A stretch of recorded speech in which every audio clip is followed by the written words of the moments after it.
बिस्मिल्लाहिर्रहमानिर्रहीम। अस्सलामुअलैकुम स्टूडेंट्स हम BSN थर्ड सेमेस्टर की सब्जेक्ट एडल्ट हेल्थ नर्सिंग पढ़ रहे हैं। एडल्ट हेल्थ नर्सिंग में हमने इसका जो फर्स्ट यूनिट है GI डिसऑर्डर्स वो हमने स्टार्ट किया था। उसमें हमने 9 डिजीज़ कंप्लीट कर लिए हैं जो कि हमारे चैनल के प्लेलिस्ट में मौजूद है, वहाँ से आप स्टडी कर सकते हैं। और आज का जो हमारा वीडियो लेक्चर है वो डिज़ीज़ नंबर 10 कोलिसिस्टाइटिस और कोलिलिथियसिस पे है। स्टूडेंट्स, कोली लफ्ज़ जो है एक मेडिकल टर्म है जो कि गाल ब्लैडर के लिए यूज़ होती है। और कोलिसिस्टाइटिस का मतलब ये है कि गाल ब्लैडर में कोई इन्फ्लेमेशन या कोई इन्फेक्शन है। और कोलिलिथियसिस का मतलब ये है कि गाल ब्लैडर के अंदर कोई स्टोन फॉर्मेशन हो गई है।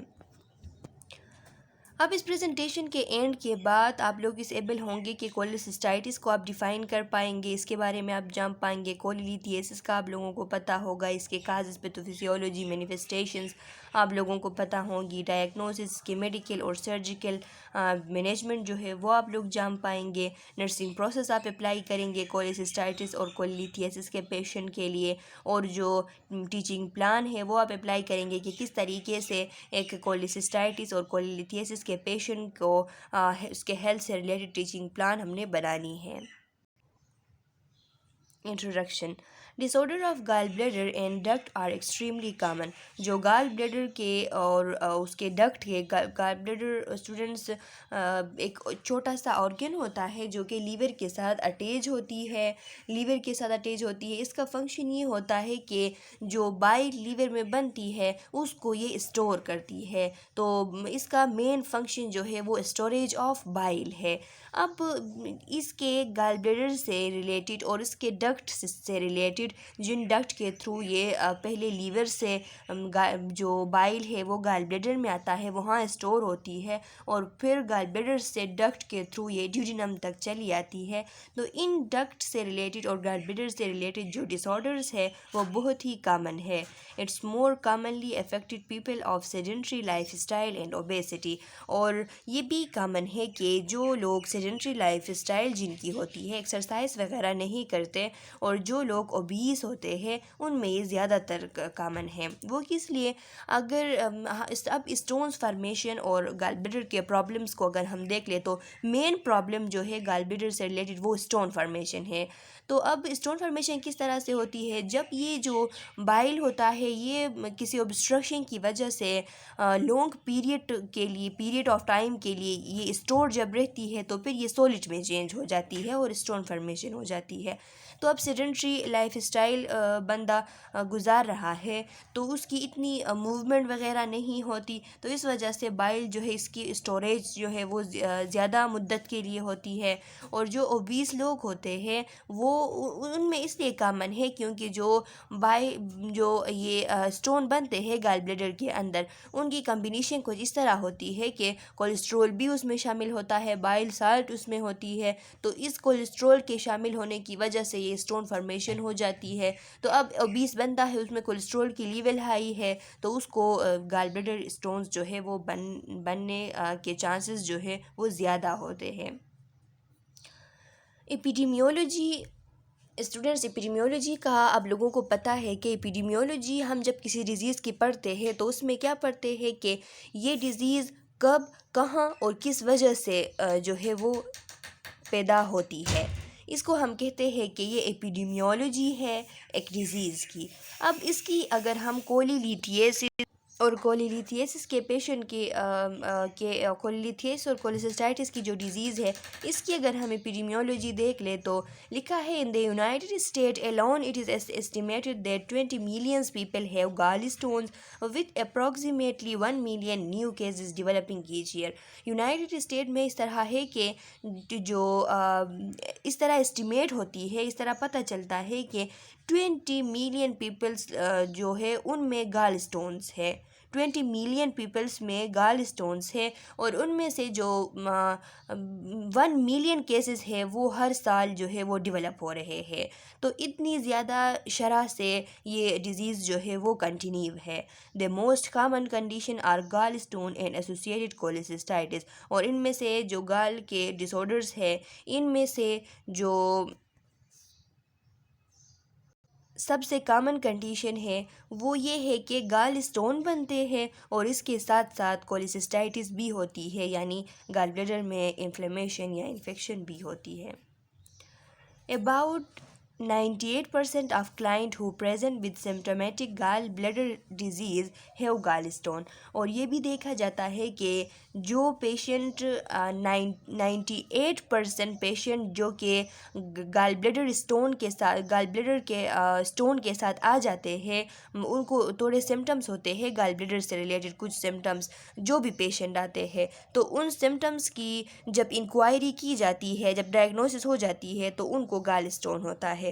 इसका मतलब ये है कि इन पेशेंट्स में जो कि गाल ब्लैडर के डिसऑर्डर की वजह से हॉस्पिटल आते हैं चेकअप के लिए, उनमें से 98% लोगों का जो है गाल ब्लैडर स्टोन डायग्नोस होता है।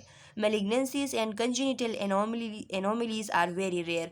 इनमें मेलिग्नेंसीज, कैंसर के कोई डिसऑर्डर्स और जो कंजेनिटल एनोमलीज होती है वो बहुत ही कम होती है। ज़्यादातर सारे पेशेंट्स जो है वो गाल स्टोन के पेशेंट्स होते हैं। अब कंजेनिटल एनोमलीज क्या है स्टूडेंट्स? ये कोई स्ट्रक्चरल या फंक्शनल डिफेक्ट होती है जो इंट्रायूटेराइन लाइफ होता है उसी में ये अकर होती है। इन्हें हम कंजेनिटल डिसऑर्डर्स, कंजेनिटल मलफॉर्मेशंस भी कहते हैं। तो कोई कंजेनिटल एनोमलीज यानी कंजेनिटल डिफेक्ट या कंजेनिटल मलफॉर्मेशन जो है वो इतनी ज़्यादा नहीं होती, जो गाल स्टोन की शरह है वो ज़्यादा होती है। अब एनाटमी ऑफ गाल ब्लैडर अगर हम देख ले तो ये एक पियर शेप सेक होता है। 7 to 8 सेंटीमीटर इसकी साइज़ होती है, इतना लॉन्ग होता है। एवरेज कैपेसिटी इसकी 30 to 50 ml होती है। जब एवरेज कैपेसिटी हम इसकी देखें तो जो जितने भी पीपल्स हैं उनमें अगर एवरेज निकाला जाए तो गाल ब्लैडर में ये कैपेसिटी है कि वो 30 to 50 ml बाइल जो है वो स्टोर कर सकता है। When obstructed 300 ml। लेकिन जब कोई ऑब्स्ट्रक्शन इसमें आ जाती है, इसके डक्ट में कोई ऑब्स्ट्रक्शन आ गई, तो ये 300 ml तक भी जो है वो स्टोर कर सकती है। इसकी 3 पार्ट्स इसके है, फंडस है, बॉडी इसका है और नेक है। ये आपने याद करने हैं। Physiology of gall bladder. अब गाल ब्लैडर की फिजियोलॉजी क्या है, हमने इसकी एनाटमी पढ़ ली। अब इसकी फिजियोलॉजी है कि इसकी किस तरीके से फंक्शन करती है। लिखा है the smooth muscle in the gall bladder wall contract leading to bile being secreted into the duodenum to rid the body waste stored in bile as well as aid in the absorption of dietary fat by solubilizing them using bile acid। क्या होता है कि gall bladder के अंदर जो smooth muscle होते हैं वो पहले कंट्रैक्ट होते हैं। जब वो कंट्रैक्ट होते हैं तो इस कंट्रक्शन की वजह से जो बाइल है वो सिक्रीट होती है, सिक्रीट होके जाके ड्यूडेनम में पहुंचती है। ड्यूडेनम में जब पहुंच जाती है तो इसके साथ जो जितने भी वेस्ट इस बाइल में स्टोर्ड थे वो भी रिड ऑफ हो जाते हैं, निकल जाते हैं इससे। और इसके साथ साथ इसका फंक्शन ये होता है कि जो डाइटरी फैट होते हैं, जो डाइट में हमने फैट लिए होते हैं, इनकी एब्जॉर्प्शन होती है, क्योंकि ये बाइल एसिड जो है उनको सलूबल करता है, उनको सलूबल करके उनकी एब्जॉर्प्शन कर देती है। Bile composition. Bile consists of water, electrolyte, bile acid, cholesterol, phospholipid and conjugated bilirubin।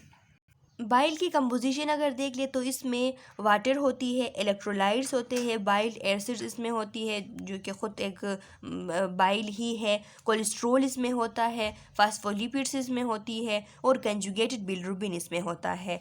Students, bilirubin जो है आप लोगों को पता भी होगा कि बिलिरुबिन 2 टाइप के बिलिरुबिन होते हैं। एक को हम कंजुगेटेड बिलिरुबिन कहते हैं और दूसरे को अनकंजुगेटेड बिलिरुबिन कहते हैं।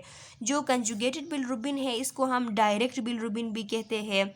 ये जब बिलिरुबिन जो है सबसे पहले जब भी आरबीसीज की ब्रेकडाउन होती है तो वहाँ से जो बिलिरुबिन हीम की ब्रेकडाउन के एंड में बिलिरुबिन बनता है तो वो अनकंजुगेटेड बिलिरुबिन होता है। उसे हम क्या कहते हैं, इनडायरेक्ट बिलिरुबिन भी कहते हैं। लेकिन जब बाद में इस बिलिरुबिन के साथ ये चेंज होके जो बॉडी से चेंज्ड फॉर्म में बॉडी से रिड ऑफ होता है, मीन्स कि उसके साथ कुछ और चीज़ें भी जुड़े होते हैं, है इसको रिड ऑफ करने के लिए, वाइटामिन्स वगैरह इसके साथ कंजुगेट कर लेती है, तो इसको हम कंजुगेटेड बिलिरुबिन या डायरेक्ट बिलिरुबिन कहते हैं। तो इस बाइल के अंदर जो कंजुगेटेड बिलिरुबिन होता है वो भी मौजूद होता है। Bile is secreted by the liver into small duct that join to form the common hepatic duct and get stored in gallbladder. Bile secrete होती है लीवर के थ्रू, ये लीवर में बनती है, फिर ये लीवर से सिक्रीट होती है स्मॉल डक्ट्स के थ्रू, फिर वो क्या करते हैं वो स्मॉल डक्ट जॉइन होके कॉमन हेपेटिक डक्ट बना देते हैं और वो जाके गाल ब्लैडर के साथ अटैच होती है, जिसके थ्रू ये बाइल गाल ब्लैडर में स्टोर होती है। स्टूडेंट्स, एक डक्ट होता है लीवर के, आप लोगों को पता है कि 2 लूप्स होते हैं, एक जो लेफ़्ट लूप है उससे डक्ट निकली हुई होती है और एक राइट लूप से निकली होती है। राइट से जो निकली होती है उसको हम राइट हेपेटिक डक्ट कहते हैं और जो लेफ़्ट लूप से निकली होती है उसको हम लेफ़्ट हेपेटिक डक्ट कहते हैं। ये दोनों कंबाइन हो के कॉमन हेपेटिक डक्ट बना देते हैं और आके गाल ब्लैडर के साथ ये मिल जाते हैं और इसके थ्रू जो बाइल राइट लूप और लेफ़्ट लूप में बनी होती है वो आके गाल ब्लैडर में स्टोर होती है। फिर इससे एक और डक्ट निकला हुआ है गाल ब्लैडर से जिसे हम सिस्टिक डक्ट कहते हैं। सिस्टिक डक्ट जो है वो जब इन हेपेटिक ये कॉमन हेपेटिक डक्ट के साथ मिल जाती है तो फिर कॉमन बाइल डक्ट बना देते हैं, जिसके थ्रू ये बाइल सिक्रीट होकर ड्यूडेनम तक पहुंच जाती है। बाइलरी ट्रैक डिसऑर्डर इंक्लूड, और अब ये जो ट्रैक बना इसको हम बाइलरी ट्रैक कहते हैं कि जिसमें right hepatic duct, left hepatic duct जो कि कॉमन हेपेटिक डक्ट बनाते हैं और फिर सिस्टिक डक्ट ये मिल के कॉमन बाइल डक्ट बना देते हैं, तो इसको हम बाइलरी ट्री का नाम देते हैं। बाइलरी ट्री बी से कहते हैं क्योंकि एक दरख्त का सा की शक्ल सा बनता है, इसलिए बाइलरी ट्री बी से कहते हैं और बाइलरी ट्रैक्ट बी से कहते हैं।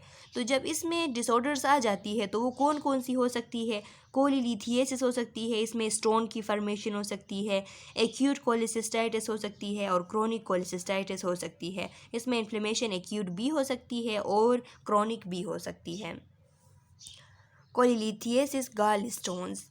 Gallstones are collection of cholesterol, bile pigment or combination of two which can form in the gallbladder or within the bile duct of the liver.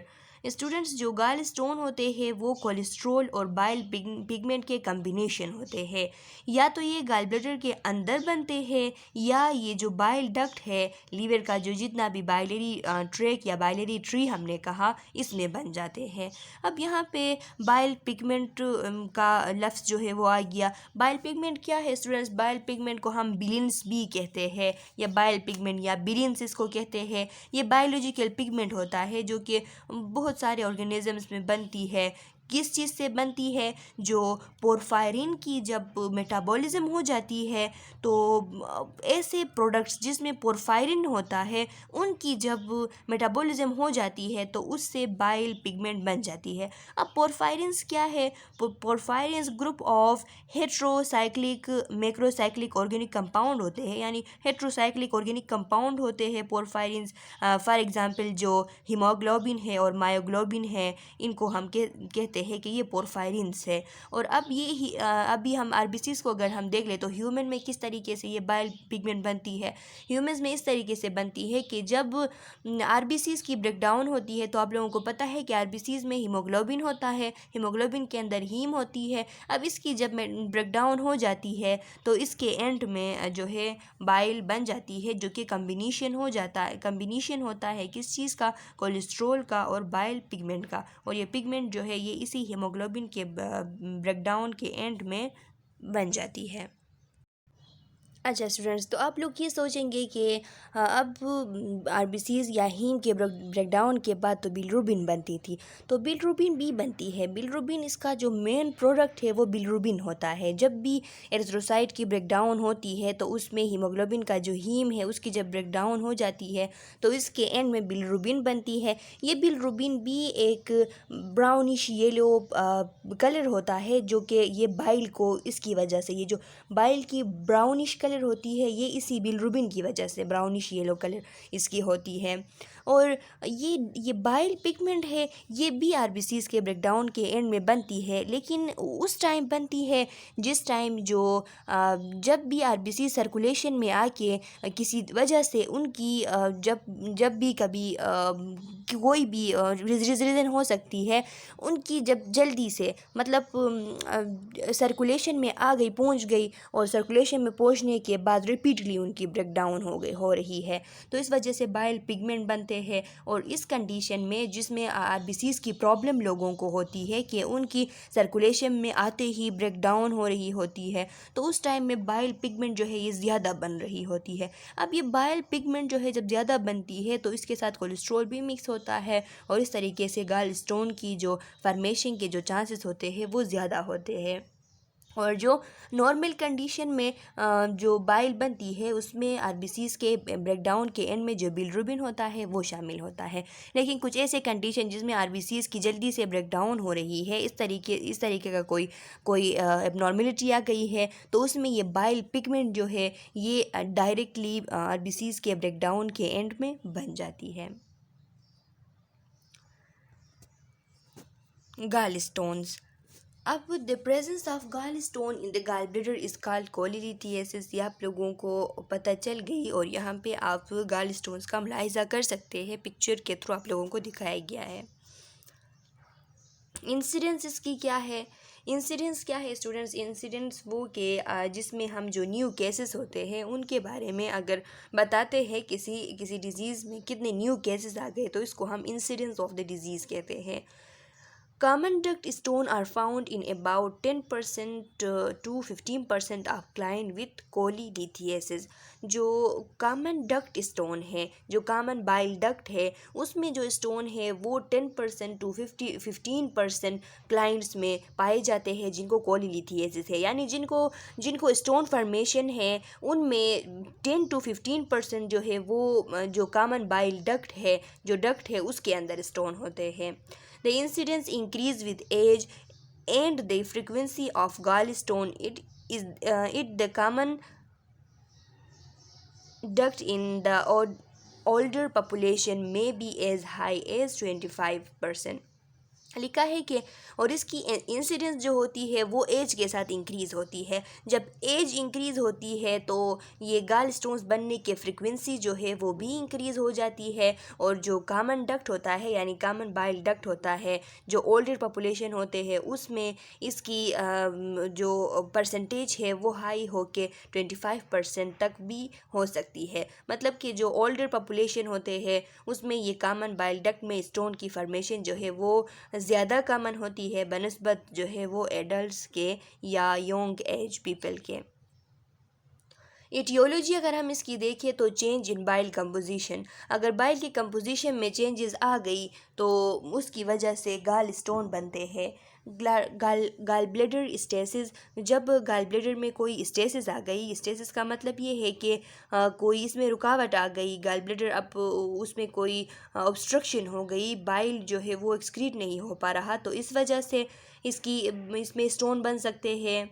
Super saturation of bile with cholesterol, अगर super saturation हो गई यानी highly saturation हो गई bile की cholesterol के साथ, यानी कोलेस्ट्रॉल ज़्यादा है, एक पेशेंट जो है वो अबीज़ है उसमें कोलेस्ट्रॉल की लेवल हाई हो गई है और इसकी अब सेचुरेशन जो है वो बाइल के साथ हो रही है, तो इस वजह से स्टोन बन सकते हैं। इन्फेक्शन एंड टिश्यू इंजरी की वजह से भी स्टोन बन सकते हैं, और कुछ स्टोन जो है उनका काज जेनेटिक्स भी हो सकता है, जेनेटिकली भी ये स्टोन फॉर्मेशन जो है ये ट्रांसफ़र हो सकती है from parents to childrens. Those who are most at risk, वो पीपल जो कि बहुत ही ज़्यादा रिस्क पे होते हैं, वो कौन कौन से पीपल है? These are all adjectives to describe the person most risk of developing symptomatic gall stone. ये कुछ एडजेक्टिव्स दिए गए हैं, तो ये उन लोगों को एक्सप्लेन करती ही है जिनको गाल ब्लैडर के सिम्टम्स जो है वो ज़्यादातर होते हैं, जिनके गाल ब्लैडर स्टोन के चांसेस जो है वो हाई होते हैं। फेयर मीन्स जो गोरे होते हैं, यानी जो हमने पहले भी पढ़ा कि ये जो यूनाइटेड स्टेट के जो लोग होते हैं उनमें ये बहुत ही ज़्यादा कामन है। उनमें जो है वहाँ पे 20 मिलियन केसेस जो है वो केसेस पता चले हैं कि गाल स्टोन के केसेस है, गाल ब्लैडर से रिलेटेड केसेस है। और हर साल जो है वो 10 मिलियन जो है इंक्रीज़ होते जा रहे हैं। तो ये एक स्टेटिस्टिक निकाली गई है, इसकी कोई काज मालूम नहीं है कि इनमें क्यों होता है, लेकिन एक स्टेटिस्टिक जो है वो वैल्यू दी गई है। और ओबीस पीपल का आप लोगों को पता है कि जो फैट पीपल होते हैं, ओबीस होते हैं, उनमें कोलेस्ट्रॉल की लेवल हाई होती है, उनकी सेडेंट्री लाइफ स्टाइल होती है, इस वजह से वो रिस्क पे है। और जो 40 एज से अबाव लोग होते हैं, 40 एज से अबाव लोगों में भी गाल ब्लैडर जो है उसके डिसऑर्डर्स बहुत ही ज़्यादा कामन है। और जो फीमेल जेंडर है उसमें भी जो है ज़्यादा है बनस्बत मेल्स के। पैथोफिजियोलॉजी अगर अब इसकी हम देख ले तो super saturation of bile with cholesterol और कैल्शियम। अब बाइल की सुपर सेचुरेशन हो गई या कोलेस्ट्रॉल के साथ या कैल्शियम के साथ, जिसके रिज़ल्ट में प्रेसिपिटेशन और solute from solvent to form solid crystals. अब क्या हो रही है, प्रेसिपिटेशन हो रही है सल्यूट की, सॉल्वेंट के अंदर से सल्यूट जो है वो प्रेसिपिटेट हो रहे हैं। प्रेसिपिटेशन का क्या मतलब है कि एक सॉल्वेंट जो है, एक लिक्विड चीज़ जो है वो सॉलिड में कन्वर्ट हो रही है। तो यहाँ पे सल्यूट के अंदर जो सॉल्वेंट के अंदर जो सल्यूट होते हैं वो प्रेसिपिटेट हो रहे होते हैं, और प्रेसिपिटेट होने के बाद सॉलिड क्रिस्टल्स बन जाते हैं। Crystals come together and fuse to form stone. अब ये क्रिस्टल्स एक दूसरे के साथ आ जाते हैं और स्टोन बना देते हैं। Venous and lymphatic drainage impaired. जो वेनस और लेम्फेटिक ड्रेनेज है, यहाँ से लेम्फ की जो ड्रेनेज है और वेनस ब्लड यहाँ से जो जा रही होती है वो इम्पेयर्ड होती है, यानी ब्लड सर्कुलेशन और लेम्फेटिक ड्रेनेज में जो है वो इम्पेयरमेंट आ जाती है। यहाँ पे वो ख़राबी आ जाती है। और पोलिफरेशन ऑफ बैक्टीरिया आकर, इसमें बैक्टीरिया भी आके पोलिफरेशन स्टार्ट कर लेती है। Localise cellular irritation and infiltration. यहाँ पे क्या होता है, लोकलाइज्ड सेलुलर इरिटेशन यहाँ पे हो जाती है, और इसके साथ इन्फिल्ट्रेशन मींस के डिज़ीज़ की जो प्रोग्रेशन है वो हो जाती है।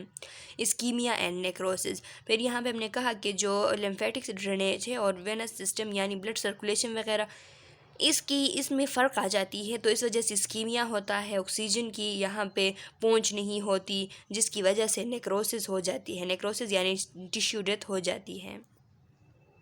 Types of gall stone: cholesterol stones, pigmented stones और मिक्स्ड स्टोन्स।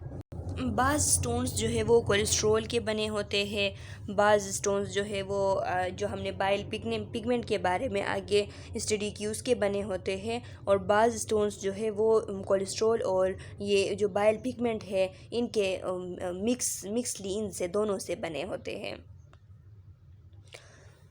कोलेस्ट्रोल स्टोन्स अगर हम देख ले तो most common type, incidence increase with age. ये मोस्ट कॉमन टाइप है कोलेस्ट्रॉल स्टोन्स, और इसकी इंसिडेंस जो है वो एज के साथ इंक्रीज़ होती है, यानी जब एज इंक्रीज़ होती है तो न्यू केसेस जो है वो भी आने लगते हैं। और फीमेल में ये ज़्यादातर होते हैं बनस्बत मेल के, क्योंकि फ़ीमेल जेंडर है जो है वो प्रोन होती है इन स्टोन्स के लिए। Smooth and whitish yellow to tan colour. ये स्मूथ होते हैं, या तो ये वाइट कलर के होते हैं या ये 10 कलर के होते हैं। 10 कलर यानी जो लाइट ब्राउन कलर होता है उसको 10 कलर बोलते हैं। तो या तो ये वाइट कलर के या 10 कलर के होते हैं। Pigment stones: excess of unconjugated bilirubin. Pigment stones जो होते हैं इसमें बहुत ज़्यादा अनकंजुगेटेड बिलिरुबिन जो है वो शामिल होती है। अनकंजुगेटेड बिलिरुबिन को स्टूडेंट्स हमने कहा था कि हम इसे इनडायरेक्ट बिलिरुबिन भी कहते हैं। जब आरबीसीज़ के ब्रेकडाउन के बाद जो बिलिरुबिन बनती है उसके साथ कोई कंजुगेशन वगैरह नहीं हुई होती, उसको हम अनकंजुगेटेड या इनडायरेक्ट बिलिरुबिन कहते हैं। तो इसमें इन स्टोन्स में इसकी एक्सेस होती है, बहुत ज़्यादा मकदार में होती है।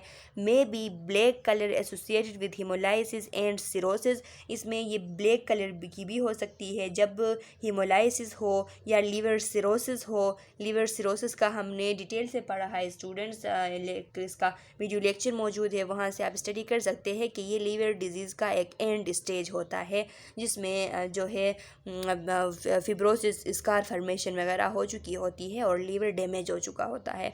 तो उस टाइम या हीमोलाइसिस जब हो रही होती है उस टाइम इसकी कलर, ये जो स्टोन्स की कलर है वो ब्लैक भी हो सकती है। और अर्थी calcium bilirubinate associated with infection, या इस तरह भी हो सकती है कि कुछ आरती कैल्शियम इसके साथ कुछ कैल्शियम शामिल होता है और इसका कलर जो है वो कुछ बिलिरुबिन की तरह और कुछ जो है मट्टी के कलर की तरह बन जाती है। जब इन्फेक्शन इसके साथ एसोसिएट हो तो उस टाइम ये कलर इसकी बन जाती है।